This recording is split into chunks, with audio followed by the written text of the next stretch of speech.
The Snowman, from the Pink Fairy Book, edited by Andrew Lang.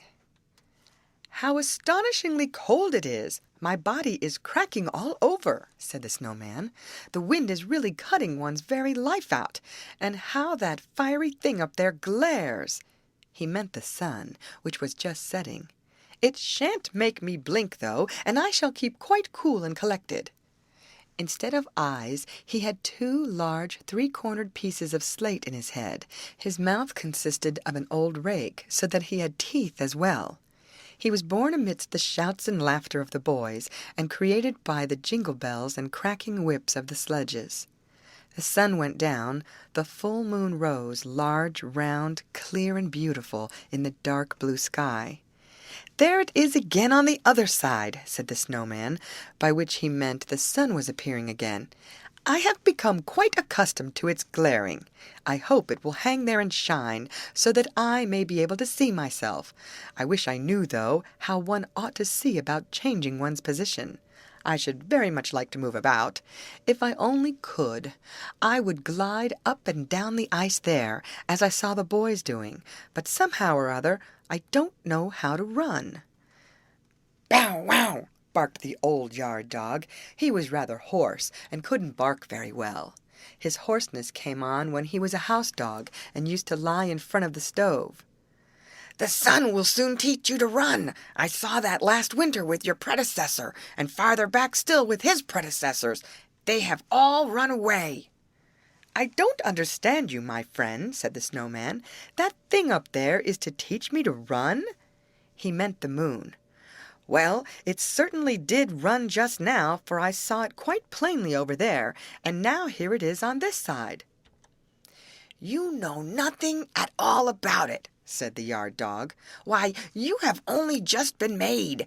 The thing you see there is the moon. The other thing you saw going down the other side was the sun.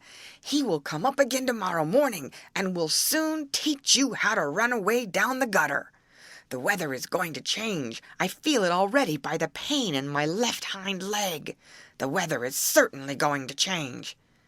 "I can't understand him," said the Snowman, "but I have an idea that he is speaking of something unpleasant.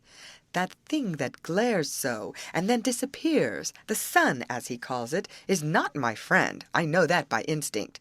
"Bow wow!" barked the yard dog, and walked 3 times round himself, and then crept into his kennel to sleep.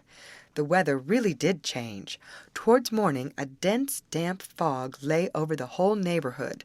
Later on came an icy wind, which sent the frost packing.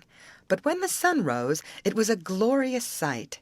The trees and shrubs were covered with rime, and looked like a wood of coral, and every branch was thick with long white blossoms.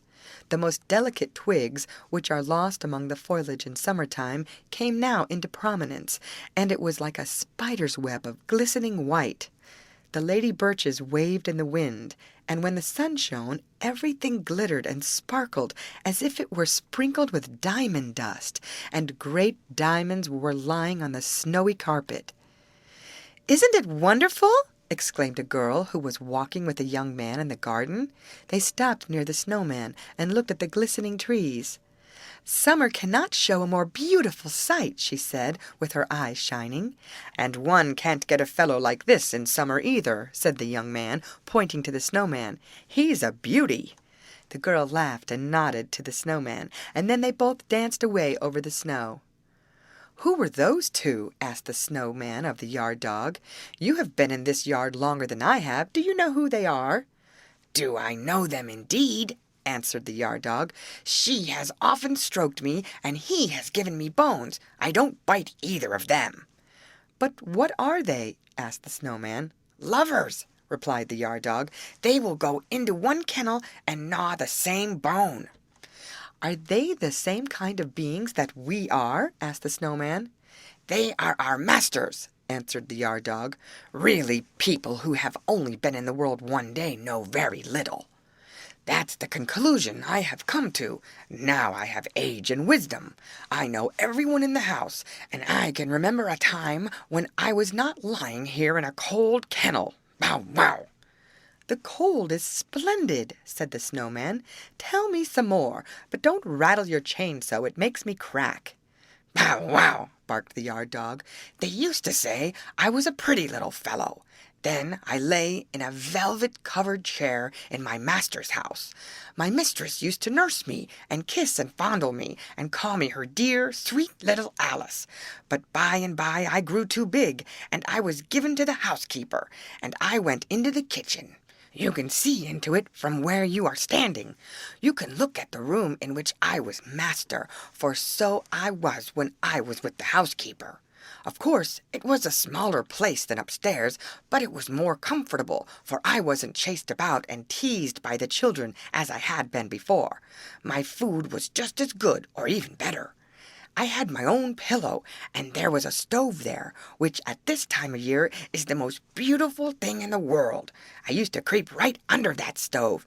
Ah, me, I often dream of that stove still. Wow, wow!" "Is a stove so beautiful?" asked the Snowman. "Is it anything like me?" "It is just the opposite of you.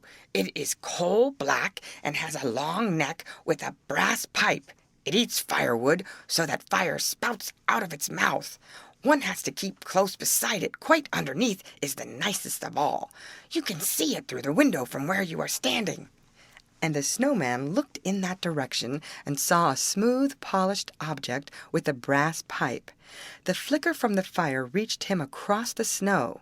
The Snowman felt wonderfully happy, and a feeling came over him which he could not express, but all those who are not snowmen know about it.